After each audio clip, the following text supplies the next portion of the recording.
السلام عليكم ورحمة الله.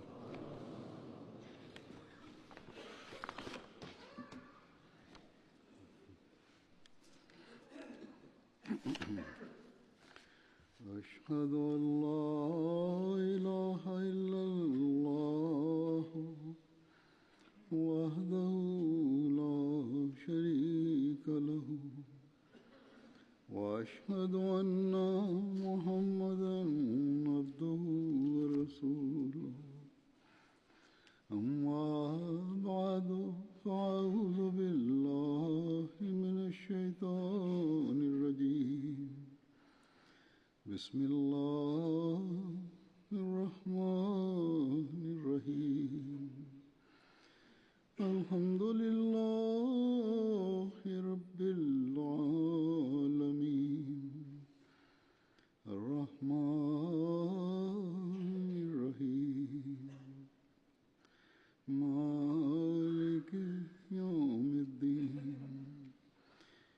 إياك نعبد وإياك نستعين اهدنا الصراط المستقيم صراط الذين أنعمت عليهم غير المغضوب عليهم ولا الضالين.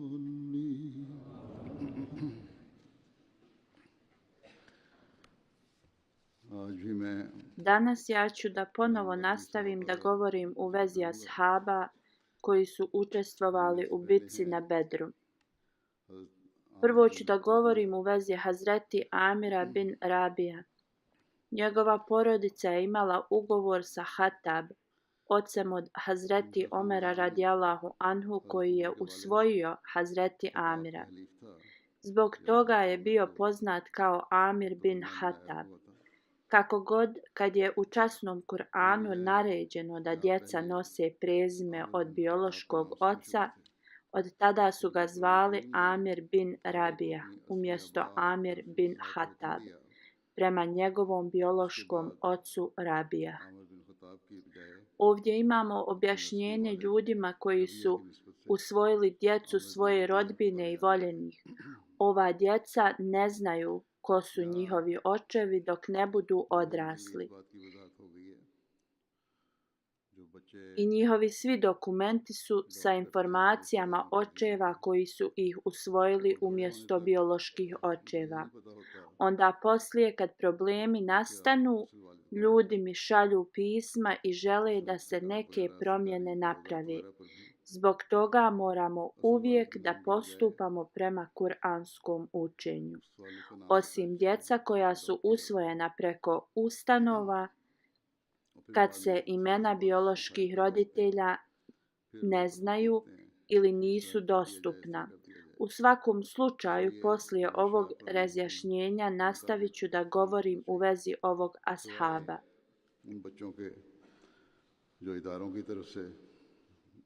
Kao što sam već spomenuo, u vezi ugovora prijateljstvo između Hazreti Omera i Hazreti Amira je ostalo do kraja njihovih života. Na samom početku prihvatio je islam. I kad je prihvatio islam, časni poslanik sallallahu alejhi ve sellem nije tražio utočište u Darul Akram, kuća gdje su se na početku poslanik sallallahu alejhi ve sellem i ashabi sastajali. Hazreti Amir se odselio u Abesiniju zajedno sa svojom suprugom Lejlom. Poslije se vratio u Meku i onda odselio u Medinu sa svojom suprugom. Supruga Hazreti Amira bin Rabija imala je čast da bude prva žena koja se preselila u Medinu. Učestvovao je u bitci na Bedru i svim ostalim bitkama. Preminuo je u 32. godini hidžre. Hazreti Amir bin Rabija prenosi da mu je časni poslanik sallallahu alejhi ve sellem rekao: kad neko od vas vidi kolonu koja nosi mrtvaca i ne pridruži se, on treba da stoji dok oni ne prođu ili dok se kovčeg mrtvaca ne spusti. आप कबीला अंश से थे। हज़रत आमिर बयान करते हैं कि इन्हें हज़रत सल्लल्लाहु अलैहि वसल्लम ने फरमाया कि जब कोई शख्स तुम में से जनाजा को देखे और उसके साथ जाना ना चाहे तो चाहिए कि खड़ा हो जाए यहाँ तक कि वो जनाजा उसे पीछे छोड़ दे। Abdullah bin Amir prenosi od svog oca Hazreti Amira da je jednom ustao i molio se. To je bilo vrijeme kad su ljudi se prepirali u vezi Hazreti Osmana radijallahu anhu. Poslije molitve je zaspao i sanjao je da mu je u snu naređeno da ustane i da klanja, da bude zaštićen od zla od kojeg Allah zaštićuje svoje pobožne ljude. Onda je Hazreti Amir bin Rabijah ustao i klanjao svoj namaz i molio se u vezi ovoga. Poslije ovoga se razbolio i nikada nije izašao iz svoje kuće, dok nije preminuo i bio iznešen iz kuće kad su mu klanjali džanazu. Ovako ga je uzvišeni Allah zaštitio od ovog zla.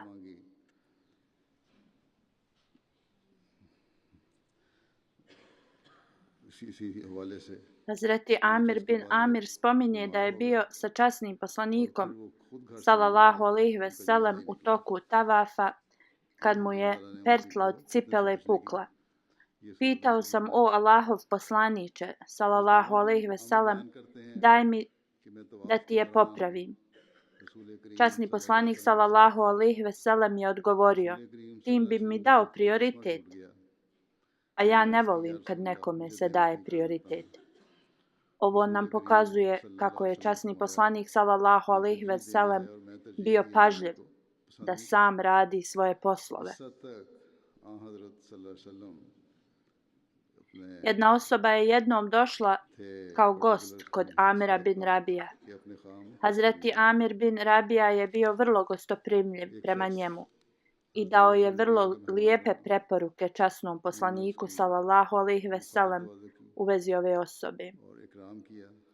Kad je ovaj gost otišao kod časnog poslanika sallallahu alejhi ve sellem i onda opet posjetio Hazreti Amira bin Rabija, rekao mu je da je tražio od časnog poslanika sallallahu alejhi ve sellem da mu da nešto što nije slično ničemu u Arabiji. On kaže: dao mi je ovo zemljište koje ja želim da dam tebi i ti ostavi ga svojoj djeci.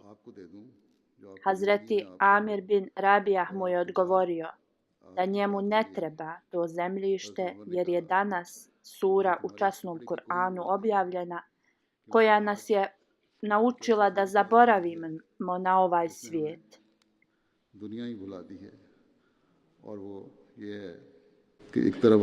इक़्तरबा लिन्नास हिसाबुहुम वहुम फ़ी ग़फ़लतिन मुरिज़ून.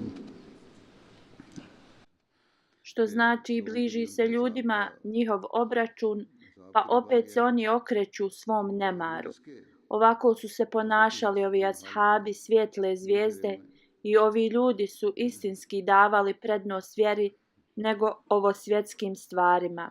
Hazreti Amir bin Rabija prenosi da Zead bin Amir je rekao: ja se suprotstavljam svojoj naciji i pratim vjeru Ibrahima alejhisselama. Čekao sam na poslanika da se pojavi iz loze Hazreti Ismaila alejhisselama, čije ime će biti Ahmed.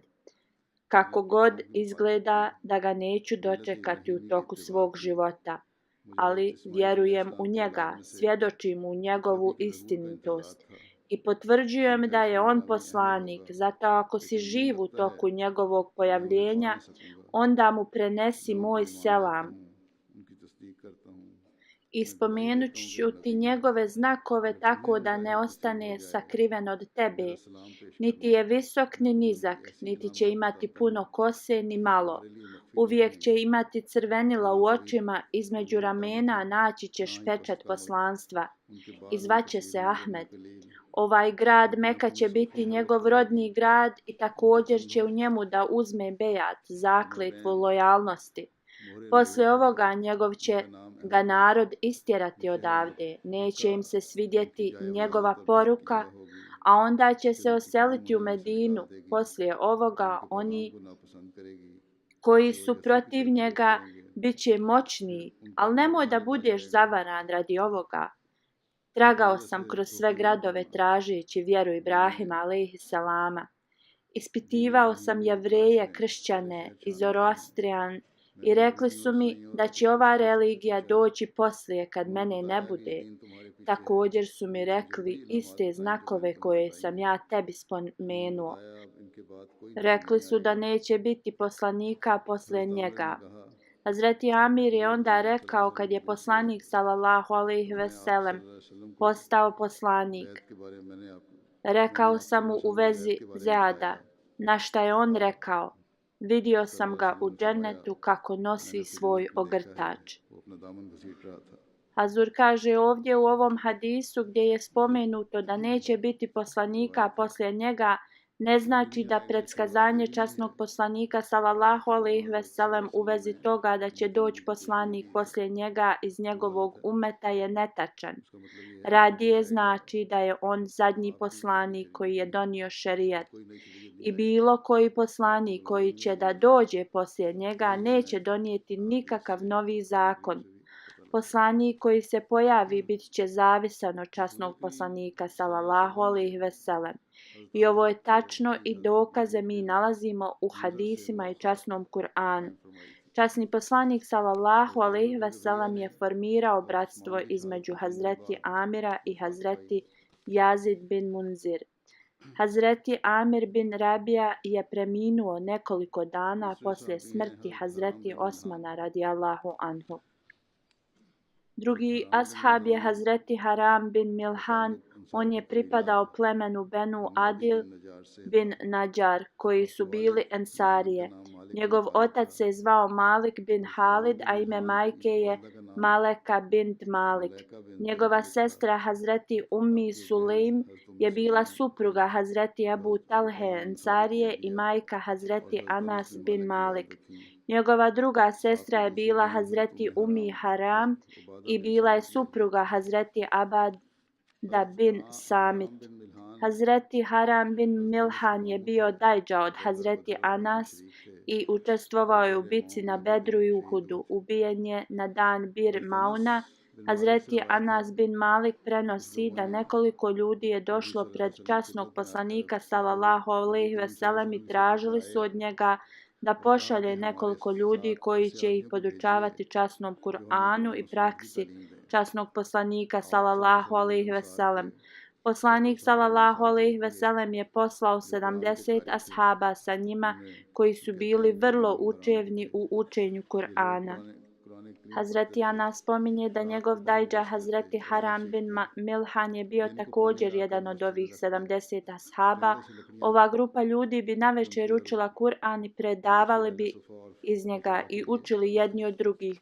U toku dana bi donosili vodu u džamiju, skupljali bi drveće iz džungle i prodavali bi ga. Onda bi trošili te pare u kupovini pšenice za ehli, sufa i za siromašne.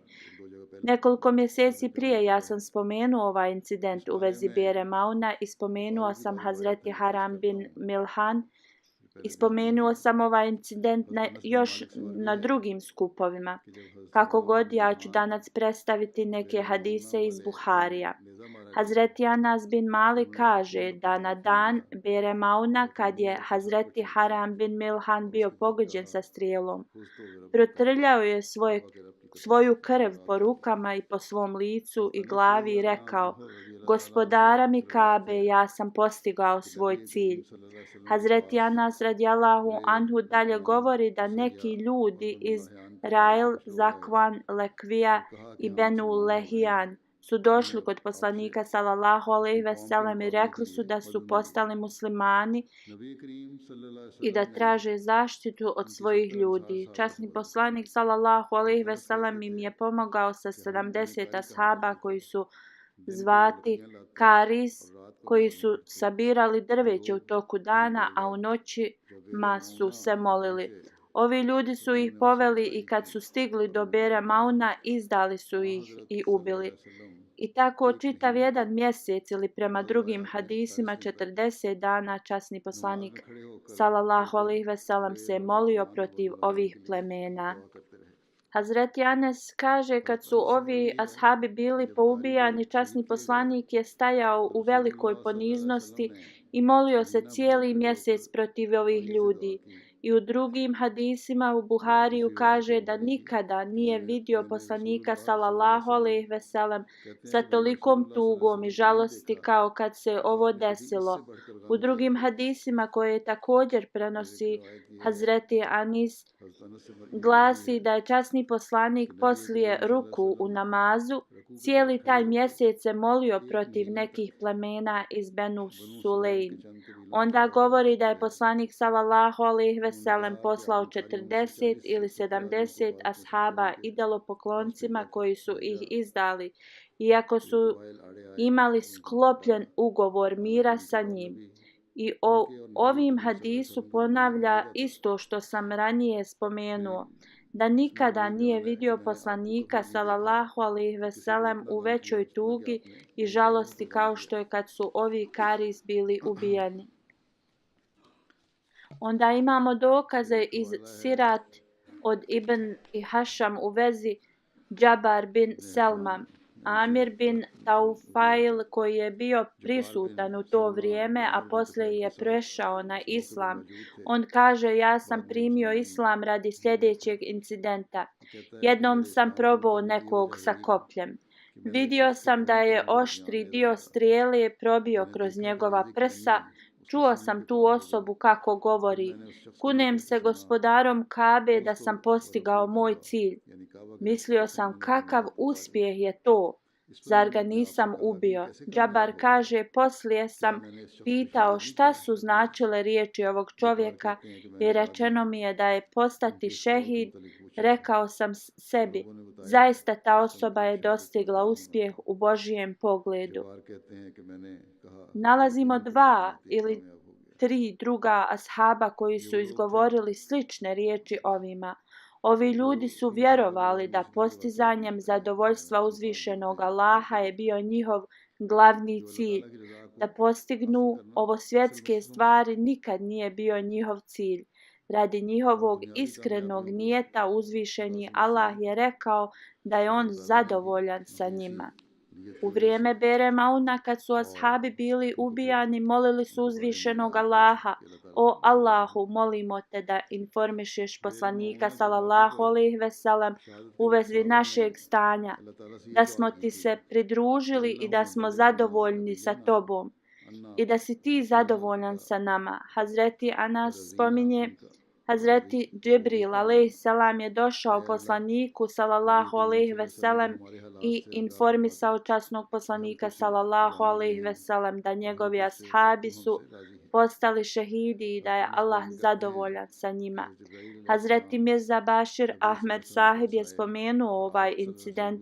On piše da incident od Bere Mauna i Rađi pokazuje veliku mržnju plemena iz Arabije koji su gajili u svojim srcima prema islamu i sljedbenicima islama, da se nisu ustručavali da izgovore najgore laži, da urade izdaju i prevaru. Uprkos velikoj inteligenciji i pažnji muslimana zbog njihovog dobrog mišljenja u vezi drugih, što je vrlo važno za svakog vjernika da ima dobro mišljenje o drugima, ponekad su bili navedeni u zamke. Ovo su bili hafizi Kur'ana, znali su njegov tekst napamet i pobožni vjernici koji su se molili u toku noći i sjedili u ćošku džamije veličajući Boga. Oni su bili siromašni ljudi koji su bili prevareni i odvedeni iz svog mjesta od zlih nevjernika sa izgovorom da podučavaju druge religije. A kad su došli u njihovo mjesto kao gosti, bili su hladnokrvno ubijeni. Bilo koja tuga kroz koju je poslanik sallallahu alejhi ve sellem prošao nije dovoljna. U to vrijeme časni poslanik sallallahu alejhi ve sellem nije upotrijebio nikakav vojni napad na ove ljude. Zaista časni poslanik sallallahu alejhi ve sellem je bio toliko tužan, ali ih nije napao. Kako god, časni poslanik sallallahu alejhi ve sellem je 30 dana molio i plakao u svojim namazima radi ovoga i imenovao je sva upletena plemena i molio se na sljedeći način: O naš Gospodaru, podari nam svoju milost i drži ruke neprijatelja Islama, koji bezosjećajno proljevaju krv nedužnih muslimana sa ciljem da tvoja religija bude istrijebljena. Hazur kaže i na današnjici jedini način da zaustavimo neprijatelje jeste kroz molitve i postoji velika potreba da tražimo pomoć od uzvišenog Allaha. Jedino uzvišeni Allah može da zaustavi ove ljude i da on također nam podari lahkoću. Hazreti Sad bin Haula je još jedan ashab časnog poslanika sallallahu alejhi ve sellem. Prema nekim ljudima on je bio oslobođeni rob od Ibn Abi Ruham bin Abdul Azah Amari. On je primio islam i smatra se među prvim ashabima. On je bio u drugoj grupi ljudi koji su se migrirali u Etiopiju. Hazreti Sad bin Haula je boravio sa Hazreti Halthum bin Hazm u toku migracije iz Mekke u Medinu. Ibn Išak Musa Ukva uključuje ga među one koji su prisustvovali u bici na Bedru, Uhudu, Hendeku i da je bio prisutan na sporazumu kod Hudejbija. On je bio muž Hazreti Subeja Aslamija, preminuo je prije Hadžetul Veda. Njegov sin je rođen poslije njegove smrti, tako da je časni poslanik rekao njegovoj supruzi poslije rođenja ovog djeteta: ti možeš da se udaš za koga hoćeš. Osim Tibri, niko se nije suprotstavio da je umro u toku Hadžetul Veda. Prema Tibriju on je preminuo prije Hadžetul Veda, što znači zadnjeg hadža časnog poslanika sallallahu alejhi ve sellem. Hazreti Abul Haytham Malik bin Tađihan Ensarija, njegovo pravo ime je bilo Malik, ali je bio poznat kao Abul Haythum. Njegova majka Leila bint Atik je bila iz plemena Bali. Prema mnogim učenjacima njegovo pleme Aus se proširilo iz Bali plemena koji su bili u konfederaciji sa Benu Abdul Ashhan. Muhammed bin Omer govori čak u vremenu neznanja Hazreti Abul Haytham radijallahu anhu je bio iscrpljen od obožavanja idola i ponižavao bi ih. Hazreti Asad bin Zararah i Hazreti Abul Haytham su bili sigurni u jednoću Boga. Oni su među prvima od Ensarija koji su prihvatili islam u Mekki. Prema nekim hadisima, poslije primanja islama, kad se Hazreti Asad bin Zararah vratio iz Mekke u Medinu sa 6 drugih ljudi, on je propovijedao Hazreti Abul Haythamu o islamu. Zbog toga što je Hazreti Abul Haytham već tragao za istinom od samog početka, on je odmah prihvatio islam. Poslije toga, u vrijeme Bejt i Akbahullah, on je odputovao u Meku sa 12 delegata i uzeo bejat, zakletvu lojalnosti u ruci časnog poslanika sallallahu alejhi ve sellem. Hazreti Mirza Bashir Ahmed Sahib piše u knjizi Život i karakter od pečata poslanika da je časni poslanik sallallahu alejhi ve sellem se sreo sa ovim ljudima odvojeno u jednoj dolini. Oni su ga informisali o vezi situacije u Medini i svi su dali zakletvu njegovoj ruci. Ovaj bejat zakletva služi kao kamen temeljac za islam u Medini. Zbog toga što džihad sa mačem nije bio naređen u to vrijeme, časni poslanik sallallahu alejhi ve sellem je uzeo bejat jedino u riječima kako je uzimao bejat od žena. Poslije, kad je džihad za muškarce bio obavezan, zakletva je glasila drugačije. Drugim riječima, ovaj bejat je glasio na sljedeći način: da vjerujemo u jednog Boga, nećemo pripisivati partnera Bogu, neće krasti, neće učiniti blud ili preljubu, da će se kloniti ubijanja, da neće oklevetati nikoga, da ćemo te slušati, to jeste časnog poslanika sallallahu alejhi ve sellem u svemu što je dobro. Poslije bejata zakletve časni poslanik sallallahu alejhi ve sellem je rekao: ako ostanete iskreni ovoj zakletvi sa saburom i istrajnošću, onda ćete zaslužiti džennet. Ali ako pokažete slabost, onda je vaša stvar sa uzvišenim Allahom i on će da uradi po svojoj volji. U historiji ovaj bejat zakletva je poznata kao prvi bejat na Akbah, jer mjesto gdje se ovaj bejat dogodio zvalo se Akbah, koji se nalazi između Mekke i Medine. Akbah bukvalno znači uzdignuti planinski prolaz. Hazreti Abul Hajtam je bio među prvih 6 ashaba koji su prihvatili islam u njegovom plemenu. Putovao je u Meku da primi islam i vratio se u Medinu da propovjeda islam. U jednom hadisu stoji da je on bio prvi ensarija koji je upoznao časnog poslanika sallallahu alejhi ve sellem u Mekki. Spomenuto je u hadisu da u toku Bejtul Akba Hazreti Hajtam radijallahu anhu je rekao časnom poslaniku sallallahu alejhi ve sellem: o Allahov poslaniče, mi imamo ugovor sa raznim plemenima i sad kad smo primili islam i dali zakletvu i postali smo tvoji, mi trebamo da postupamo prema ovim ugovorima, jedino prema tvojim instrukcijama.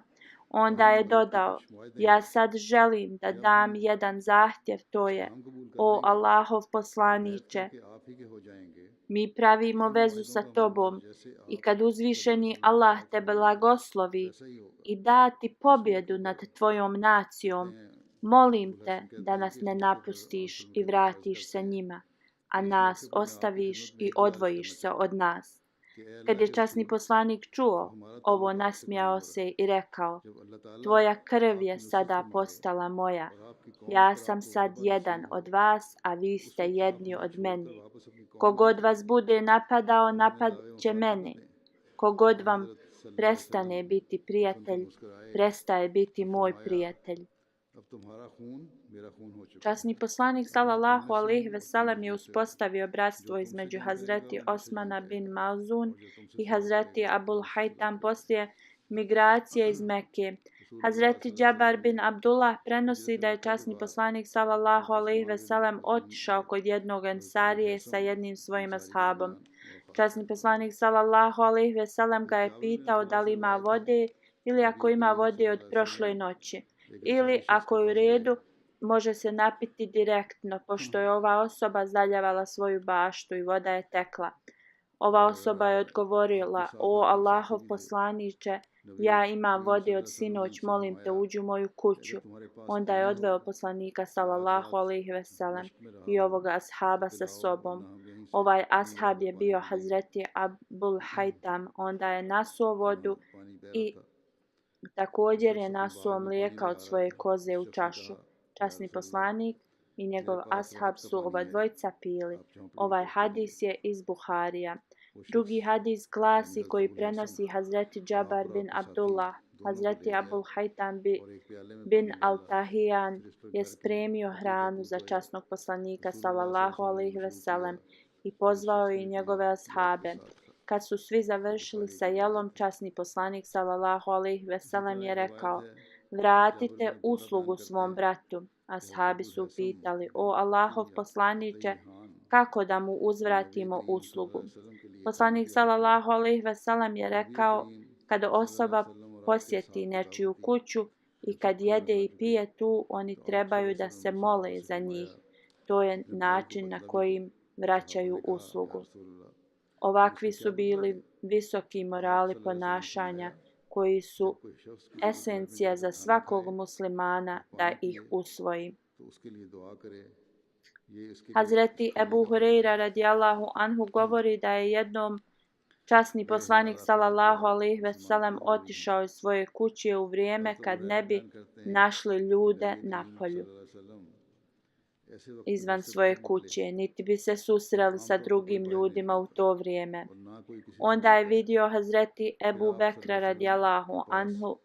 Časni poslanik sallallahu alejhi ve sellem ga je pitao: šta te je izvelo iz tvoje kuće? Ebu Bekr radijallahu anhu je odgovorio: došao sam da te vidim, da vidim tvoje blagoslovljeno lice i da se molim za tvoje dobro. Nekoliko minuta poslije Hazreti Omer radijallahu anhu je također stigao.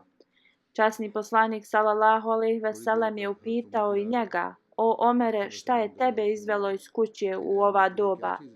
Hazreti Omer radijallahu anhu je odgovorio: ja sam došao od gladi, Božji poslaniče. Časni poslanik sallallahu alejhi ve sellem je rekao: i ja sam također malo gladan. Tako svi su se uputili prema Abul Haytam radijallahu anhu kući, koji je imao puno ovaca i hurminih stabala. Časni poslanik sallallahu alejhi ve sellem nije našao Abul Haytama u njegovoj kući. Pitao je njegovu suprugu gdje je on. Rekla je da je otišao da donese vode. Malo poslije Abul Haytam je došao noseći kožnu torbu. Kad je vidio časnog poslanika sallallahu alejhi ve sellem, spustio ju je na jednu stranu i zagrlio je časnog poslanika sallallahu alejhi ve sellem, nudeći mu svoj život i sve, govoreći: neka je moja majka i otac žrtvovani za tebe. Hazreti Abul Haytam onda je uveo svu trojicu u njegovu baštu i stavio je deku na tlo. Požurio je u svoju baštu i ubrao hurmi, koje su bile zrele i nezrele. Časni poslanik sallallahu alejhi ve sellem je onda rekao: o Abul Haytam, zašto nisi ubrao samo zrele hurme, umjesto što si donio sve? On je odgovorio: o Allahov poslaniče, ja želim da ti uzmeš i probereš hurme koje se tebi sviđaju. Onda su časni poslanik sallallahu alejhi ve sellem, Hazreti Abu Bekr radijallahu anhu i Hazreti Omer radijallahu anhu pojeli hurme i napili se vode. Časni poslanik je onda rekao: tako mi Allaha, ovo su iste nagrade o kojima ćeš biti pitan na sudnjem danu, koje su hlad, hladna voda i svježe hurme. Onda je Hazreti Abul Haytam ustao da napravi nešto za časnog poslanika sallallahu alejhi ve sellem da jede. Časni poslanik sallallahu alejhi ve sellem je rekao da ne kolje kozu koja još doji. On je zaklao jagnje i napravio hranu za sviju da jedu. Časni poslanik je onda upitao: da li ti imaš slugu? Hazreti Abul Haytam je odgovorio: ne. Časni poslanik sallallahu alejhi ve sellem je onda rekao: sljedeći put kad budem imao zatvorenika iz rata, dođi kod mene, daću ti jednog. Nekoliko dana poslije časni poslanik je imao 2 zatvorenika. Pozvao je Haytama i upitao ga da izabere jednog. On je rekao: Božji poslaniče, ti izaberi za mene. Časni poslanik sallallahu alejhi ve sellem je onda rekao: kogod daje savjet, on je vrijedan povjerenja. Ovo je nešto što mi svi moramo da zapamtimo. Da kogod daje savjet ljudima, normalno je da bude vrijedan povjerenja. Tako da bi trebali nastojati da damo uvijek dobar savjet. Časni poslanik sallallahu alejhi ve sellem je rekao: uzmi ovog slugu jer sam ga vidio da obožava. Znači dobar kvalitet koji je on spomenuo je da ovaj čovjek obožava Boga i da ga se sjeća i da pokazuje bogobojaznost. Časni poslanik sallallahu alejhi ve sellem je onda dodao: dobro ga pazi. Kad se Hazreti Hajtam vratio kući, rekao je svojoj supruzi o savjetu časnog poslanika sallallahu alejhi ve sellem. Ona je rekla: ti nećeš moći ispuniti ove savjete koje si dobio od časnog poslanika sallallahu alejhi ve sellem, to jeste da u potpunosti pazi na njega. Samo pogledajte na status vjere ove žene, iako nije imala slugu u kući, bila sama koja se brinula o kućnim potrebama, ali ona govori svom mužu da će jedino biti u stanju da ispuni savjete od časnog poslanika sallallahu alejhi ve sellem ako mu da slobodu. I onda je Abul Hajtam oslobodio ovog slugu. Ovo je bila ljepota ponašanja ashaba časnog poslanika sallallahu alejhi ve sellem. Hazreti Hajtam je pratio poslanika sallallahu alejhi ve sellem u bitci na Bedru, Uhudu, Hendeku i svim ostalim borbama. Kad je bila borba Muta, kad je Hazreti Abdullah bin Ravaha bio ubijen, časni poslanik sallallahu alejhi ve sellem je poslao Hazreti Hajtama u Hajber da vidi kako su hurme rodile. Poslije smrti časnog poslanika sallallahu alejhi ve sellem, Ebu Bekr radijallahu anhu ga je pitao da opet vidi kako su hurme rodile. On je tražio dozvolu da ne ide. Hazreti Ebu Bekr je rekao da je on ovo radio za poslanika sallallahu alejhi ve sellem. Na ovo Hazreti Hajtam je rekao: da, ja jesam išao i radio ovo za časnog poslanika sallallahu alejhi ve sellem, ali kad bi se vratio sa mojim brojevima, časni poslanik bi se molio za mene. Tako da se u tom trenutku sjetio blagoslova molitvi časnog poslanika sallallahu alejhi ve sellem i bio je predvladan velikim emocijama. Ebu Bekr radijallahu anhu kad je čuo ovo, nije ga poslao da ide i radi. Kako god da je Ebu Bekr radijallahu anhu ga opet upitao da uradi, on nikad to ne bi odbio. I za Ebu Bekra radijallahu anhu on je razumio koliko je ovo bilo teško za njega i zbog toga nije insistirao po drugi put. Poslije, kad je Hazreti Omer radijallahu anhu istjerao Jevreje iz Hajbara, poslao je neke ljude da procijene vrijednost zemlje. Hazreti Omer radijallahu anhu je poslao Hazreti Hajtama, Hazreti Farva bin Amir i Hazreti Zeid bin Sabir. Oni su svi procijenili vrijednost hurmi iz zemlje. Poslije je Hazreti Omer radijallahu anhu dao ljudima pola cijene što su oni procijenili da je koštalo 50.000 dirhama.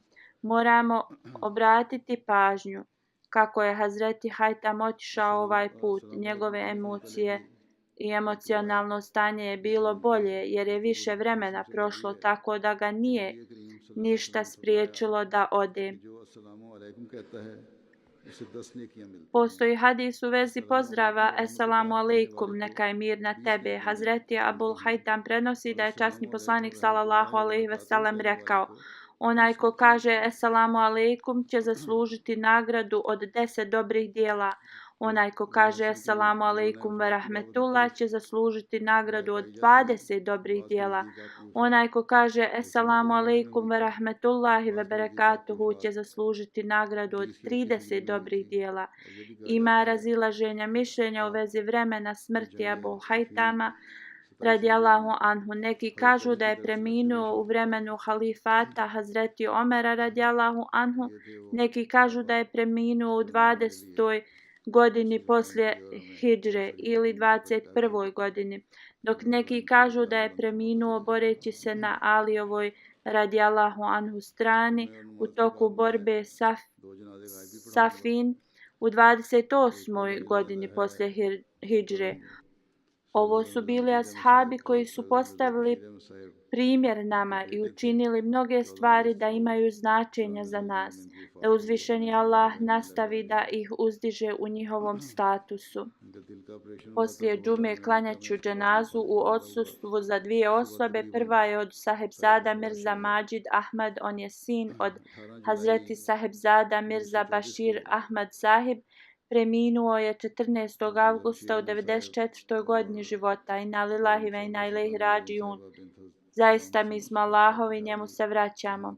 Imao je operaciju na srcu u 2000. godini u Americi, poslije je imao moždani udar i bio je pretežno u krevetu. Rođen je u Kadijanu 18. jula 1924. godine. Ime njegove majke je Hazreti Sarvar Sultana Begum Sahiba, kćerka od Hazreti Gulam Hasan Sahib Pešvari. Osnovno školovanje je dobio u Kadijanu i položio je ispit u Talimul Islam srednja škola. 1949. godine je dobio svoj MAE diplomu u historiji u Lahoru. Postigao je najveće ocjene. Poslije ovoga neki ljudi su došli da čestitaju Hazreti Mirzi Bashir Ahmedu Sahibu. On je uzvratio da grupa vjernika su jedni uz druge u sretnim i tužnim danima, tako da dobiju miraj i dobro osjećanje jedni od drugih. I ovo je fokusni dio džemata. On dalje piše: ja molim svoje prijatelje da ne budu samo uz moju sreću, da također se mole da kako je uzvišeni Allah podario Mađid Ahmedu da postigne visoki stepen sekularne nauke, da mu također daje istinsko znanje, da služi ovim i izvršava dužnosti, jer ovo je stvarna potreba našeg života. Mirza Mađid Ahmed Sahib je dao svoj život u službu Islama u maju 1944. godine i nastavio je svoje studije. 1949. godine se upisao u Džamatul Mubaširin i položio je u julu 1954. godine. Hazreti Halifatul Mesih II. Je proglasio njegov nikah, šerijatsko vjenčanje, 28. decembra 1950. godine. Na trećem danu Dželsa Salane. Njegova supruga je bila Sahibzadi Kudsija Begum Sahiba, kćerka od Hazreti Nawab Abdullah Khan Sahib i Hazreti Nawab Amtul Hafiz Sahiba. Njihova najstarija kćerka je Nusrat Jahan Sahiba, supruga Mirza Nasir Ahmed Tarik. On je unuk od Hazreti Mirza Bashir Ahmed Sahib. Njegov sin se zvao Mirza Mahmud Ahmed. Još jedna kćerka Dure Samin, ona je snaha od Mir Muhammed Ahmad Sahiba. Još jednog sina koji se zvao Mirza Gulam Qadir Sahib, šahid, bio je oženjen sa Amatun Nasir Sahiba, kćerkom od Sejd Mir Daud Sahib. Peto dijete je kćerka Fazija Sahiba koja je udata za Sejd Mudassar Ahmed Sahib, koji je također dao svoj život u službu džemata. U julu 1954. godine Mirza Mađid Ahmed Sahib je dobio svoju šahid diplomu i prvo je služio u Talimul Islam koledžu u Rabbi od 20. septembra 1954. godine do 4. novembra 1956. godine pod Tahrik i Jadid pod kroviteljstvom. Bio je poslat u Kumasi, Gana, da služi kao direktor škole. Vratio se u Pakistan 24. decembra 1963. godine. U aprilu 1964. godine je opet bio postavljen da služi u Talimul Islam koledžu. Kad je Talimul Islam koledž postao nacionalni u vrijeme gospodina Bhutto 1975. on je rekao Anđumanu da je on dao svoj život za službu džemata. 3. jula 1975. godine postavljen je za naib nazim Nazir Talim. 1976. godine kad je Hazreti Halifatul Mesih III. Otputovao u posjetu Amerike i drugih zemalja u Evropi, Mirza Mađid Ahmed Sahib je bio u pratnji kao njegov privatni sekretar. 1978. postavljen je za naib Nazir Ala. 1984. godine se penzionisao. Njegov zet Sejd Mudassir Ahmed kaže da je on preveo dio Siratul Mehdi na engleski, redovno je pisao članke za Al-Fazal novine, bio je inteligentna osoba i njegovi članci sakupljeni su i napravljena je knjiga od njih pod imenom Nukta i Nazr. Volio je da piše i čita, svjedok sam kad god imao je vremena čitao bi u svojoj biblioteci. Njegova snaha Amtul Nasir, ona je udovica od njegovog sina šehida Gulam Kadira, piše bio je vrlo častan čovjek, imao je veliku ljubav prema djeci i vrlo darežljivog srca. Jedan vrlo važan dio njega jeste da je mogao da bude sa raznim uzrastima i ponašao se kao njihov prijatelj. Nevažno od godina uklapao bi se u svaku generaciju. Ona dalje piše, bio je pun sabora kad je njegov sin ubijen, Mirza Gulam Kadir šehid. Poslije smrti njenog muža, Mirza Majid Ahmed Sahib i njegova supruga su bili vrlo pažljivi prema mojoj djeci, da Allah obaspe njegovu milost i oprost na njega. Bio je bolestan duže vrijeme, ali je ove dane provodio u saboru. Nije imao veliki temperament i ne bi se ljutio. Imao je iskrena prijateljstva sa svima. Pazio je svoje radnike i kogod je bio pod njegovim nadgledom. Njegov zet Mirza Nasir Ahmed piše da je Mirza Majid Sahib bio čovjek koji je imao svoje mišljenje i ne bi se pridruživao mišljenjima koja su bila popularna i u većini. Davao bi svoje mišljenje na najbolji način objašnjavajući ga, da uzvišeni Allah obaspe ga sa svojom milošću i njegovu djecu da nastavi da budu pobožni i da im omogući da budu uvijek čvrsto povezani sa hilafetom i zajednicom. Druga dženaza je za gospođu Sejda Nasim Akhtar. Ona je bila supruga Muhameda Yusuf Sahib of Aniba Nurija iz Šejkapura distrikta. Preminula je 27. jula 2018. Inna lillahi wa inna ilaihi rađiun. Zaista smo Allahovi, njemu se vraćamo. Ona je unuka Hazreti Vali Muhammed Sahiba. On je bio ashab obećanog Mesija alejhi selama, kćerka Kazi Din Muhammed Sahiba. Poslije podjele Pakistana i Indije, njen otac se preselio iz Kadijana u Rabvu, Pakistan. Poslije braka živjela je u jednom selu gdje je služila u mnogim uredima u džematu. Također je bila 18 godina predsjednica leđna organizacije u lokalnom mađalisu. Bila je regularna u postu svojim dnevnim namazima i također tahadžud namazu. Brinula se za siromašne i svoje komšije. Imala je vrlo uravnoteženu narav i bila je vrlo iskrena. Učila je Kur'an i čitala prevode. Razmišljala je u vezi značenja Kur'ana i trudila se da praktikuje naređenja iz Kur'ana. Učila je djecu da čitaju Kur'an, tako da je veliki broj Ahmedi i neahmedi djece naučilo od nje. Jedan od njenih sinova je misionar u Mali, zapadnoj Africi. Kad je bio poslat u Mali, tada je izbila Ebola virus u Africi. Jedna od neahmedi žena je rekla da ne šalje sina u Afriku radi Ebola virusa. Ona je odmah odgovorila, ja sam dala 2 sina da služe na Allahovom putu, poslije mnogo molitvi sad oni pripadaju uzvišenom Allahu i gdje će da ga služe i kako, to je od uzvišenog Allaha. Ja sam zadovoljna da mi je Allah omogućio da moja 2 sina su misionari koji će da služe na njegovom putu.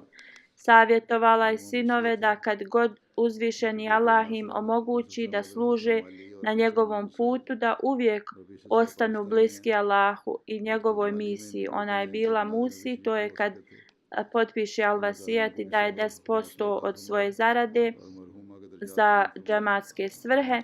Njen sin Nasir Ahmed Sahib je misionar koji služi u Mali, a Ansar Mahmud Sahib, drugi sin, je također misionar i služi u Pakistanu. Njen sin koji je u Africi nije mogao da prisustvuje dženazi, da Allah mu podari sabor i da njegovoj majci da visoki status i da nastavi da njena porodica živi ispravan život. Amin.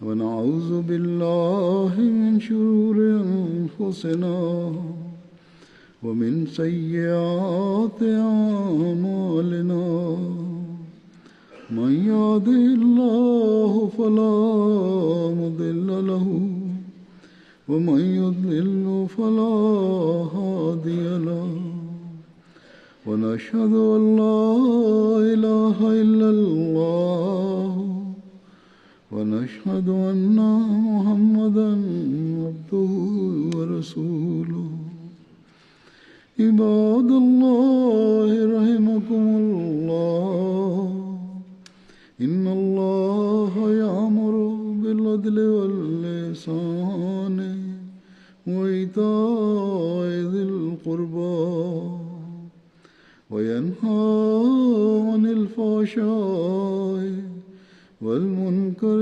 والبغي يعظكم لعلكم تذكرون اذكروا الله يذكركم وادعوه يستجب لكم ولذكر الله أكبر.